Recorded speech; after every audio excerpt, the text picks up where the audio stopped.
the Dior handbag scandal, and luxury handbag pricing for bags made in Italy. Let's get into it, especially because this scandal seems to have gone completely international now that the Wall Street Journal has picked up the story.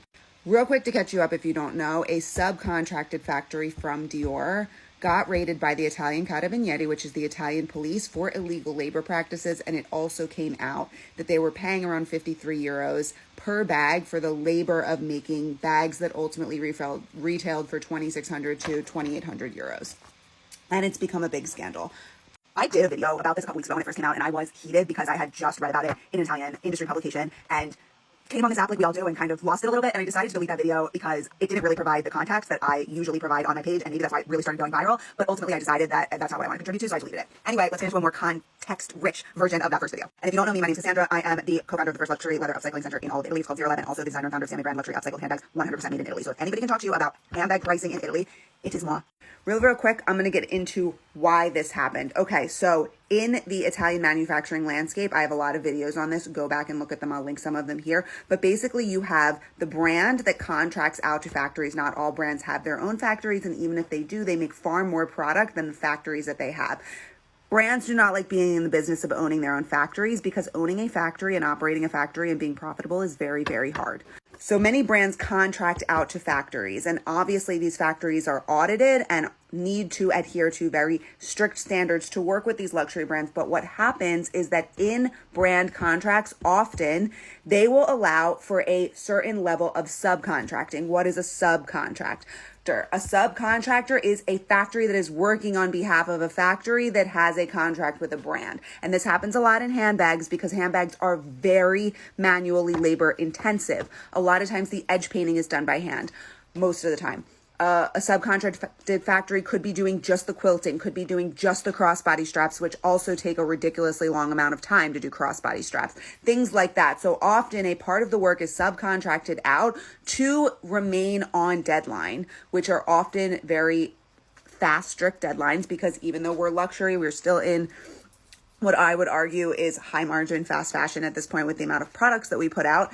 And that is why subcontractors are often used. Now, most brands will dictate the level of subcontractors that you can have. And when we start getting into third, fourth, fifth level subcontractors, normally globally, that's where you start getting into the really shady illegal shit because it just becomes so opaque, the supply chain, and it's so unclear about who is responsible for the auditing and the overseeing of what, that illegal stuff starts happening. Okay, so Dior may not have legally allowed this factory to subcontract out the work. The factory could have been subcontracting out the work illegally.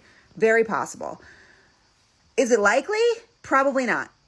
With the level of oversight, audits, and quality control inspections that these factories need to adhere to for luxury brands, I have a really hard time believing that brands are not just looking the other way when stuff like this comes out, and the same thing happened with Armani. Could, in theory, they have not known? Yeah, but, take everything I'm saying and come to your own conclusions. The reason I do think brands are ultimately responsible for this, even when they don't know, is because, number one, usually factories do this when the deadline is so tight or the price is so difficult to obtain that in order to meet those requirements, they need to contract out the work in some way. The other scenario is that the contractor does something special like quilting or embroidery, but that's not what we're really talking about here. And that really brings me to my next comment, which is the high margins of these handbags. All this to say that it is no secret that the handbags specifically are very high margin items. Now, this is what I want to get into also that I didn't get into my last video, is the pricing. That 53 euros, $57 was labor only. It did not include materials. It did not include hardware. It did not include the leather. It did not include, even if probably there was quilting or something like that, which a lot of Dior bags have, didn't include any of that. So it is only putting together the bag, the montaggio, as we call it in Italy. Still, it's very, very low for Italy. And these numbers really give you an idea of what it costs to produce in Italy. So they're saying that if you do the average markup, that this bag probably cost, all in, including packaging, warehousing, all that kind of stuff, around 600 euros.